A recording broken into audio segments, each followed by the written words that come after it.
Ang bahaging ito ay hatid sa inyo ng Department of Agriculture Region 12.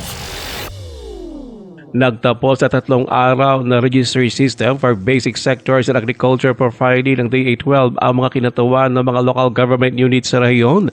Ang training na ginawa sa Coronadal ay pinangunahan ng National Program Management Office sa NMPO sa pamamagitan ng Field Operations Service at Information Communications Technology Service o ICTS. Layunin nito na matiyak ang maayos na pagpapatupad ng RSB SAP-LGU system sa buong Soxargen. Bahagi ito ng patuloy na inisyatiba ng pamahalaan upang mapatatag ang pamamahala sa datos ng agrikultura at mapabuti ang paghahatid ng mga serbisyo sa mga magsasaka. Sa pamamagitan ng RSB SAP-LGU ay mas mabilis at epektibong ma-update ng mga LGU ang mga impormasyon ng mga magsasaka.